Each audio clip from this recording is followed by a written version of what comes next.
Bonjour à tous. C'est un esprit scientifique, une figure politique de plus en plus affirmée qui fera ce nouveau numéro de l'émission Le Grand Entretien. Elle n'est plus à présenter pour autant que son parcours militant soutien au pouvoir de la rupture et ses analyses de la gouvernance publique ont énormément pris de l'avance sur le nombre d'acteurs de sa génération. Docteur Sedami Romaric Médégan-Fagla, c'est bien elle que nous recevons. Pour vous, elle est béninoise. Oui, je suis béninoise. Bonjour Nadège. Elle est béninoise, enseignante dans les universités publiques du Bénin. Vous êtes députée béninoise nationale, siégeant à la 8e législature. Vous portez aussi, mais surtout, le statut de parlementaire panafricain à Johannesburg. Nous sommes en Afrique du Sud. Bienvenue. Mais également la CEDEAO. Mais également la CEDEAO. Merci, merci. Bienvenue. Il faut dire que cette émission est transmise à la fois sur Voice Africa, Bénin Télévision, Diaspora TV, mais aussi et surtout relayée par nos différents canaux digitaux, Facebook, WhatsApp et Twitter. Avec vous, c'est un regard de femme, de la jeunesse en politique que nous rêvons de faire partager à travers les différents centres d'intérêt de l'actualité nationale. Et il faut dire, honorable, que beaucoup semblent surpris par la situation dégradante de la sécurité à nos frontières, au nord du pays évidemment. Est-ce aussi votre cas? Comment comprendre ce qui nous arrive? Alors, surpris, non. Je ne suis pas surprise du tout. Vous savez, j'aime dire que lorsque ça brûle chez tes voisins, lorsque la maison de tes voisins brûle, tu ne peux pas dire que ça ne va pas t'impacter. Au pire, la fumée viendra t'importuner chez toi. Donc nous ne sommes pas surpris. Je pense que personne n'est réellement surpris au Bénin. On s'y attendait. En tout cas, on redoutait qu'il y ait quelques tentatives, quelques velléités. Donc il n'y a pas de surprise. Avec l'actualité de la sous-région, évidemment. Voilà, évidemment. Donc, et puis, il y a eu des avertissements, il y a eu un certain nombre de préalables qui nous faisaient déjà redouter le fait qu'ils avaient l'intention, que les djihadistes avaient l'intention de rentrer dans la zone, d'aller un peu plus à l'ouest, donc d'aller vers le Bénin et vers la Côte d'Ivoire. Donc, c'était prévisible, c'était prévu, c'était prévisible. En fait. On peut comprendre aisément ce qui nous arrive alors. On comprend que ça arrive. Alors c'est un défi sous-régional, international auquel font face les forces militaires. Mais comment doit-on contribuer en tant que citoyen? Vous êtes parlementaire. Absolument. En tant que citoyen, comment on doit y contribuer? Alors en tant que citoyen, vous savez, d'abord, il faut... Je dis souvent qu'il faut une coopération entre les forces de défense, entre les forces armées, les forces de défense et la population. Il faut déjà que la population soit sensibilisée, en tout cas des zones frontalières, des zones où nous avons les tentatives d'incursion sur notre territoire. Il faut vraiment qu'il y ait une coopération entre les forces de défense et les locaux. Parce que les djihadistes, les terroristes, ils se cachent la population, c'est sur une polychinelle, ils habitent chez l'habitant et la population a du coup une certaine avance sur les forces de défense et elle pourrait contribuer énormément en parlant, en disant lorsque des individus sont suspects, en les dénonçant ou en informant en tout cas les personnes ressources afin que ces personnes qui n'ont pas l'habitude d'être, en tout cas qui n'appartiennent pas à leur communauté, puissent être interrogés. Donc il y a forcément une certaine collaboration. Mais vous savez, c'est difficile de dire ça, c'est facile de dire ça plutôt.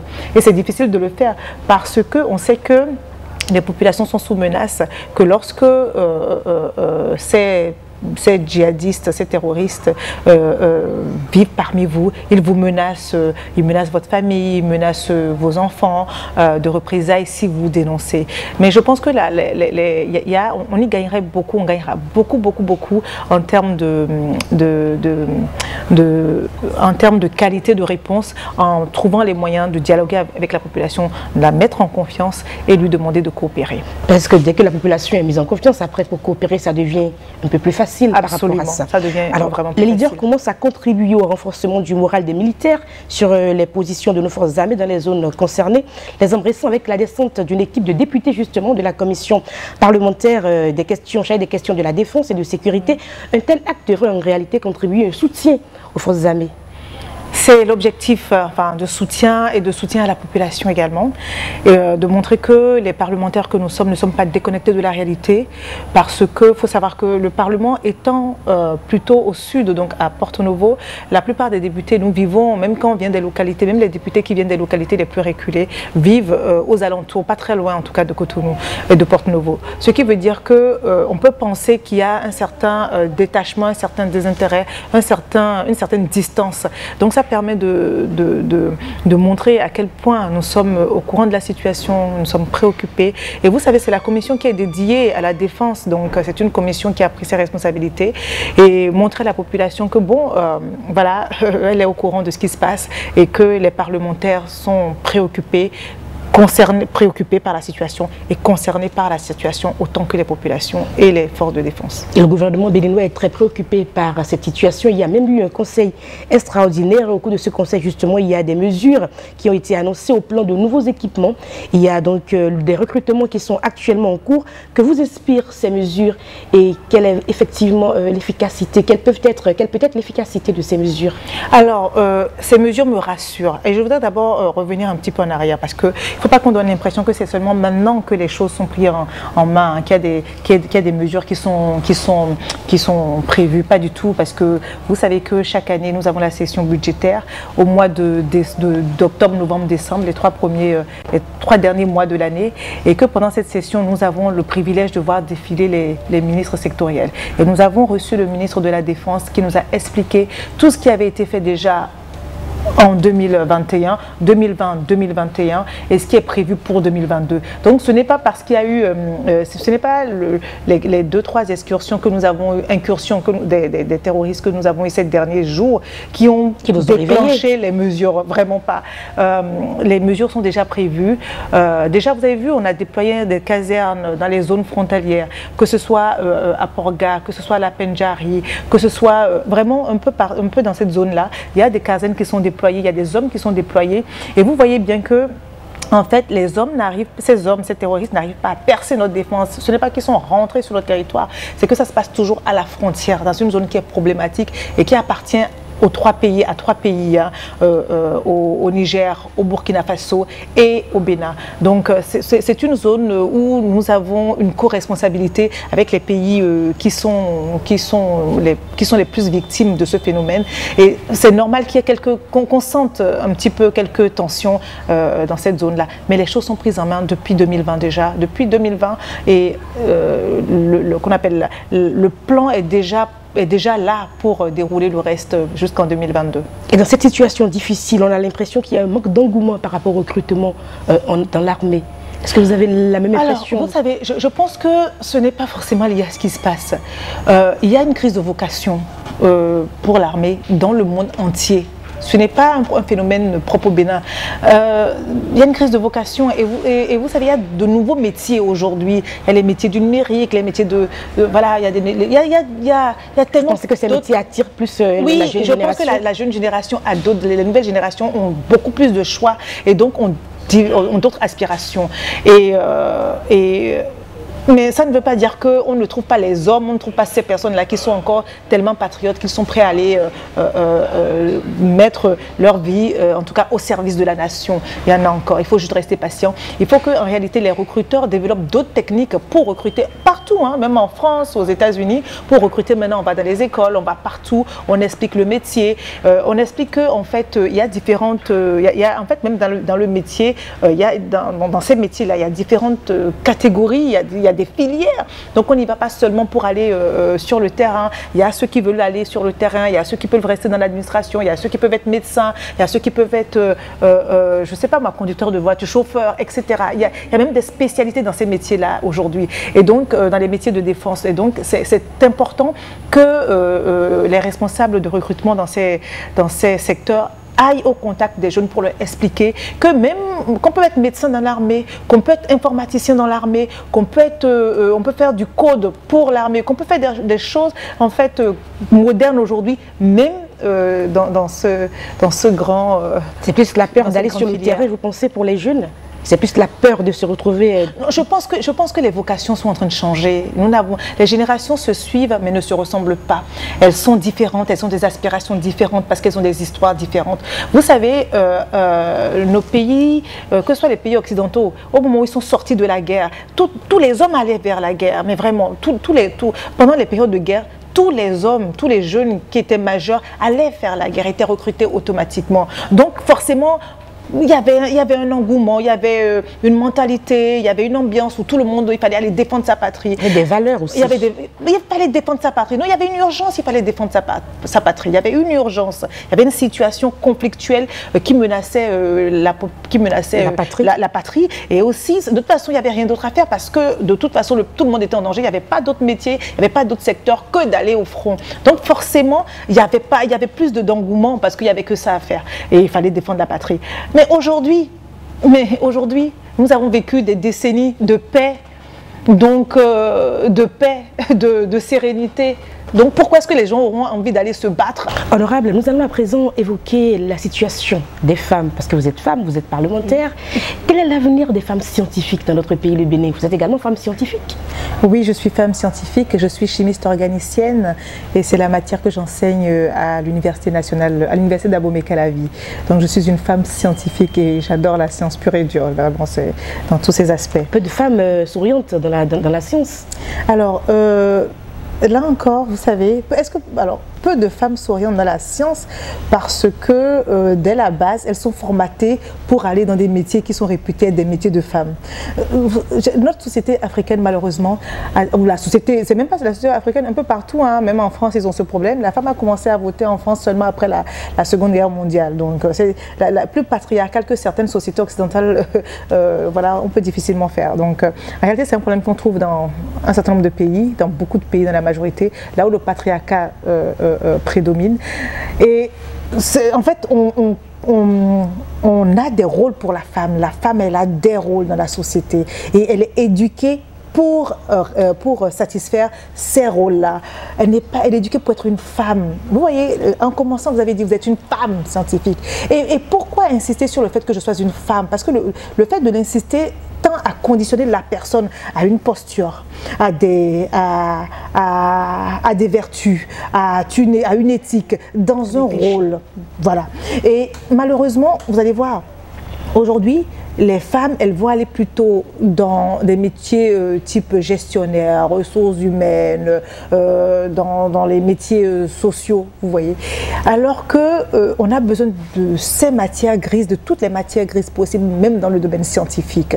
Je ne dis pas que la femme, elle est différente, elle est meilleure chercheur que l'homme, non, pas du tout. Mais c'est qu'on a un tel déficit là, que toute la matière grise, si une partie de la matière grise qui va dans les filières sociales, où il y a déjà saturation, pouvait être orienté dans les matières scientifiques, vraiment dans le domaine scientifique, on va galvaniser également ce domaine-là. Donc, pourquoi est-ce qu'il y a peu de femmes? Parce que la femme est conditionnée malheureusement pour n'aller que dans des métiers de femmes dans notre société. Alors la place prioritairement dans les métiers de femmes. Dans l'avenir, la place des femmes scientifiques au Bénin? Alors dans l'avenir, ça va être intact ou ça va évoluer ou ça va... On espère que ça va évoluer parce que de toute façon aujourd'hui, vous voyez tout ce qu'on a mis en place pour protéger la femme béninoise, pour encourager la femme béninoise. Mais vous voyez, il y a quand même une question d'éducation également, d'éducation à la maison.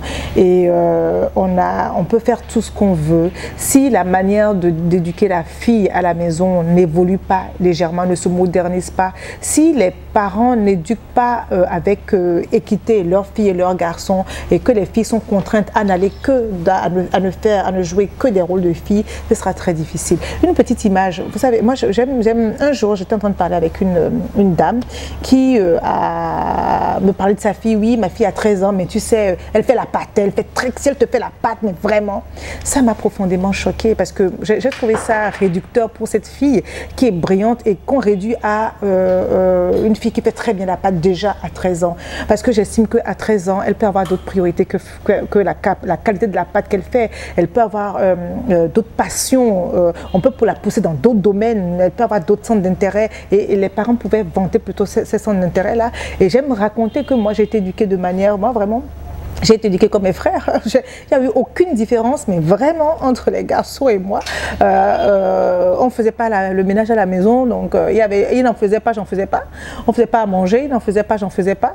Il faisait du karaté, ben, j'en faisais.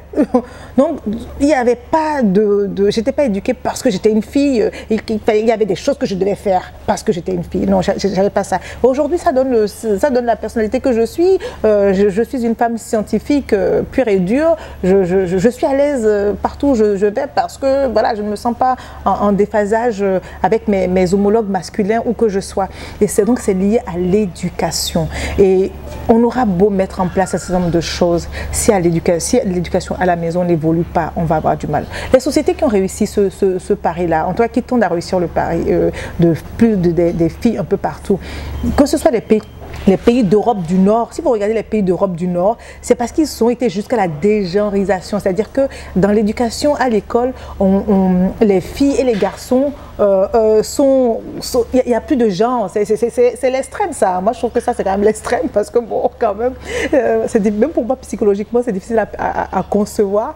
Mais c'est-à-dire qu'on va mettre des couleurs là, on va demander à tout le monde de choisir ce qu'il veut comme couleur. On ne va pas dire les filles prennent les roses et les garçons les bleus. On va donner des cours de repassage à tout le monde. On va donner des cours d'apprentissage à entretenir un bébé aux garçons et aux filles. Ce qui fait que dans ces pays, en réalité, vous remarquerez qu'aujourd'hui, dans ces sociétés, les femmes occupent les postes les rôles les plus élevés. En Finlande, on a une femme Premier ministre, une femme... En fait, dans toute la hiérarchie, en fait, il n'y a que des femmes. Et donc, en réalité, on voit que c'est lié à l'éducation, vous voyez. Et... voilà, donc je pense que c'est sur ça qu'il faut évoluer, mais on n'est pas chez nous, tout n'est pas perdu du tout. Les femmes sont encouragées, les filles sont de plus en plus encouragées à aller dans les filières scientifiques, dans tout ce qui est STEAM, sciences, technologie, ingénierie et mathématiques.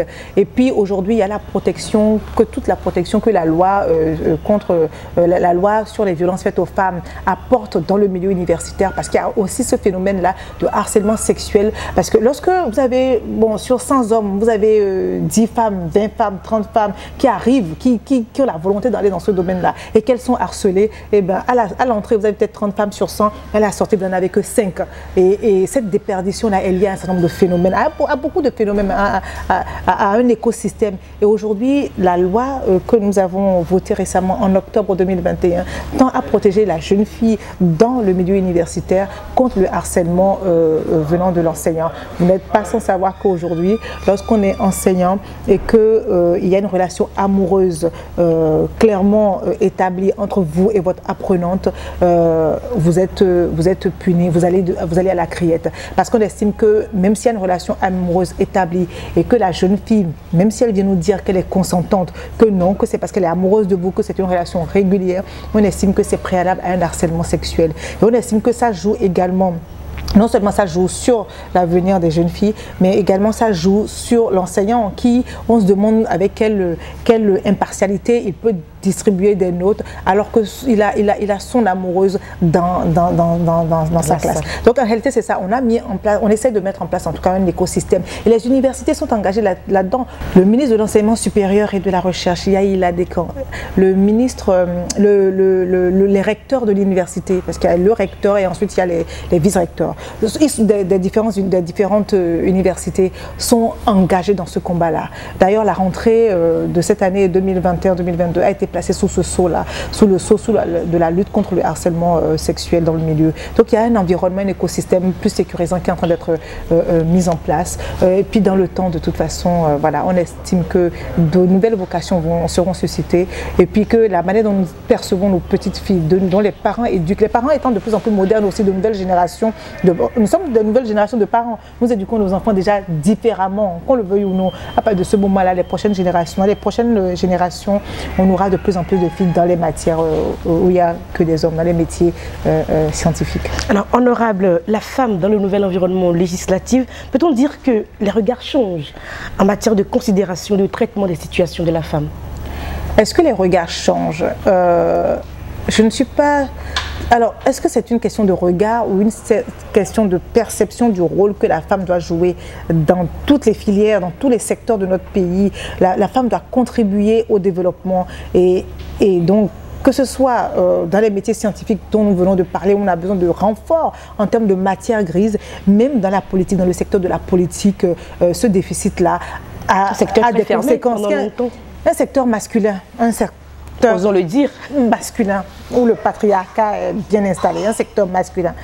Et donc, mais ce qui est certain, c'est que la classe politique aujourd'hui a fait le bilan et se bat justement pour briser ce plafond de verre là qui empêche la femme de venir. La classe politique, c'est ça le plus difficile en réalité, parce que pourquoi est-ce qu'on dit que c'était fermé? Parce que la classe politique n'avait pas encore assez pris conscience des conséquences du déficit de représentation du peuple par la femme dans ce secteur-là. Et le constat est fait, les mesures, en tout cas je pense que les questions prochaines vont aborder cela. Il y a un certain nombre de mesures qui sont mises en place aujourd'hui pour encourager la femme béninoise à venir dans ce secteur-là. Alors à l'UP, comment vivez-vous les relations entre les femmes et les hommes politiques à l'ère de la nouvelle législation? À l'Union progressiste, sincèrement pour ma part, je vis très bien les choses. Je vous l'ai dit précédemment, quand on dit hommes et femmes, on tend à vouloir différencier les deux êtres, mais moi, je ne me sens pas, je ne me sens pas comme étant une femme dans un milieu politique, non. J'estime que j'ai des collègues, effectivement, il y en a de sexe masculin, il y en a de sexe féminin, et puis chacun apporte ses compétences au débat qui nous réunit, au sujet qui nous réunit, et puis c'est tout. Donc franchement, moi, mes rapports avec mes collègues sont extraordinaires, fraternels, cordiaux, vraiment. Aujourd'hui, mes collègues sont mes collègues, ce milieu-là constitue une deuxième famille pour moi aujourd'hui, vraiment.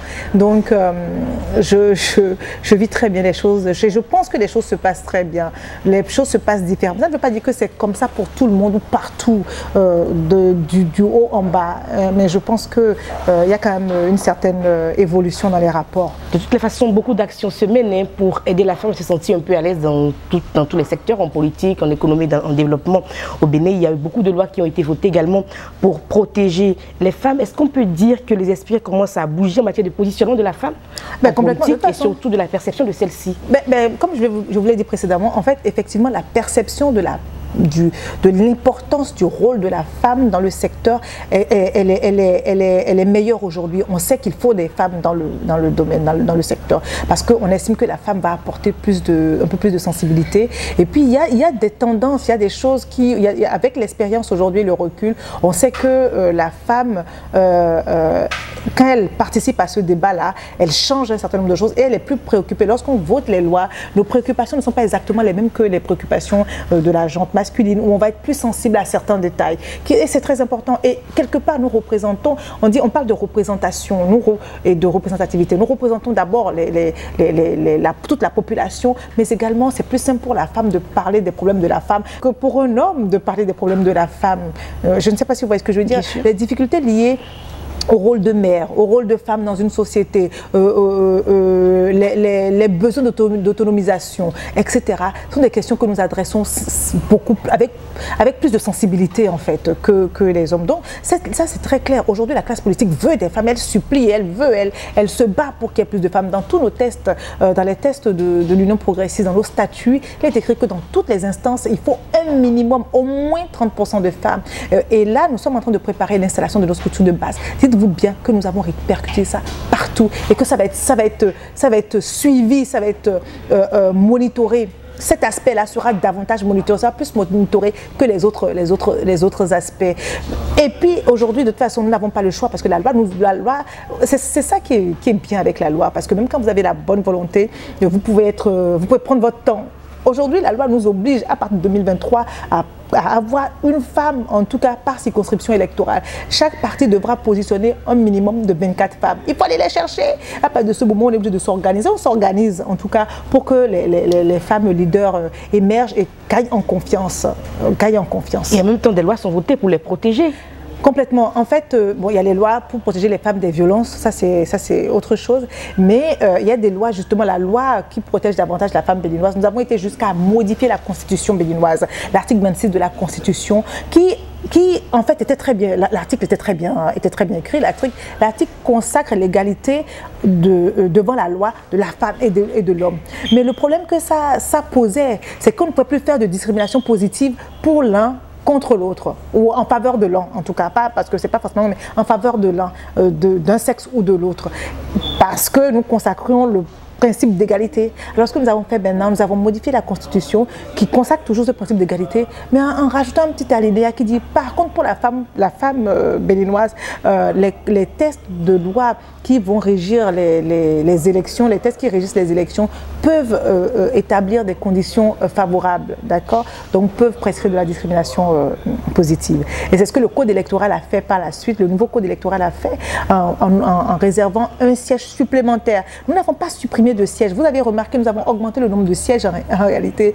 Mais alors, donc, cette augmentation consiste à un siège par femme par circonscription, entre autres, parce que après, bon, nous avons quand même adapté sur les départements qui sont devenus des agglomérations encore plus peuplé que ce que c'était précédemment. On a rajouté un siège ou deux, mais principalement il y a 24 sièges supplémentaires qui sont rajoutés pour les femmes.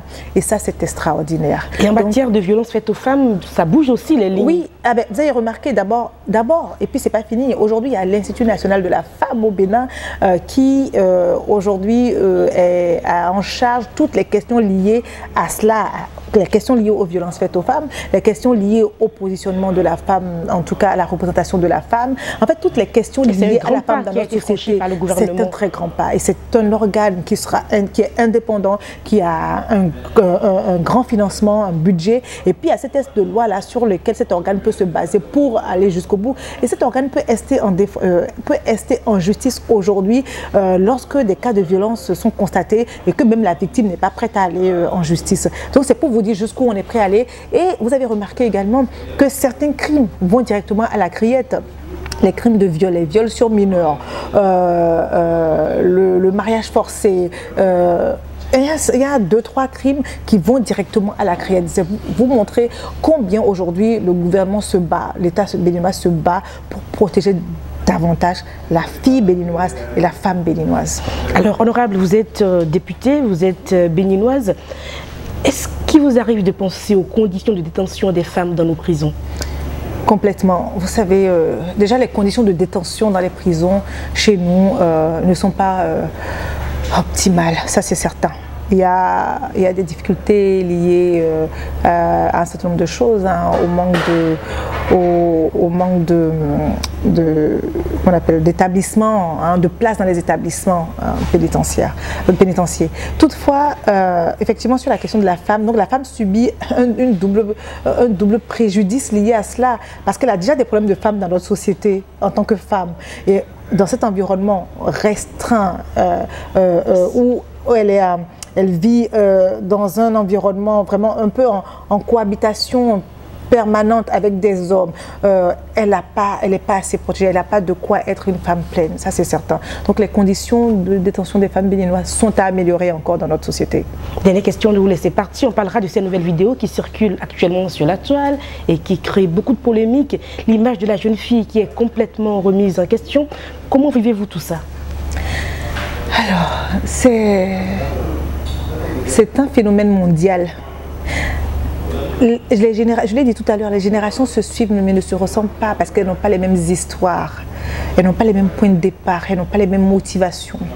Aujourd'hui, il y a quelque chose qu'on appelle les réseaux sociaux dans le monde entier dont les jeunes sont accros. Est-ce qu'ils sont accros de ça ou c'est un nouveau mode de vie en réalité? Pour nous, on dit qu'ils sont accros, mais en réalité, ils ne sont peut-être pas accros. C'est juste la nouvelle manière de vivre, en fait. C'est la manière de vivre de la génération, la manière de fonctionner de la nouvelle génération. Et forcément, on voit émerger des choses qu'on n'avait pas l'habitude de voir, des phénomènes qu'on n'avait pas l'habitude de voir. Vous savez, dans tout ce qui se passe, dans tout bouleversement qu'on a dans une société, il y a des choses positives qui apparaissent et des choses négatives qui apparaissent. Aujourd'hui, on peut pas vivre sans les réseaux sociaux.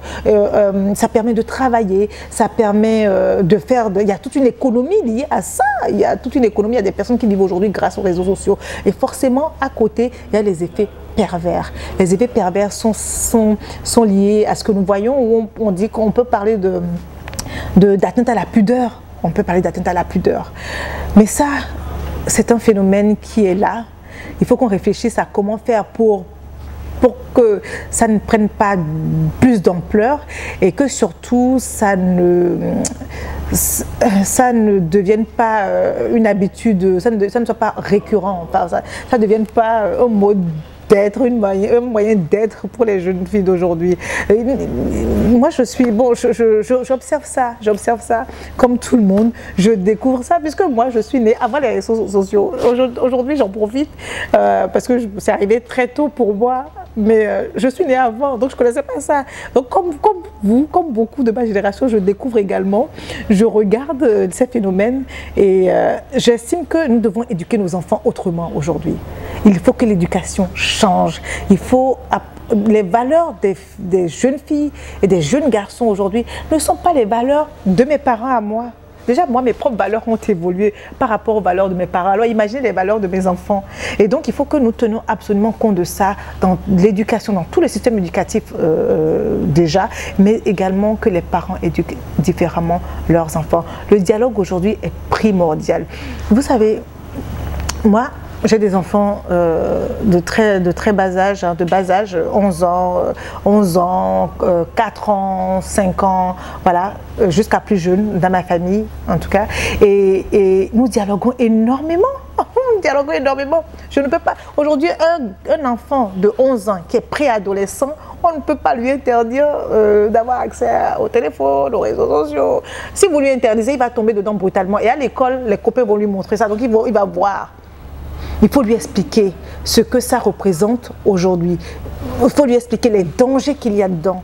Il faut lui expliquer que, bon, voilà, tu as en tout cas, tes parents ont des ambitions pour toi. On se bat pour te donner la meilleure éducation possible parce qu'on veut que tu sois un citoyen utile pour ta patrie. À partir de ce moment-là, il y a des choses qu'il faut que tu évites sur ton chemin. Il y a des choses auxquelles tu dois faire attention. Il y a des pièges dans lesquels il ne faut pas tomber. Il faut tout expliquer. Le dialogue est primordial. En tout cas, c'est la solution que j'ai. Après, il faut que le Seigneur nous accompagne. Il n'y a que ça.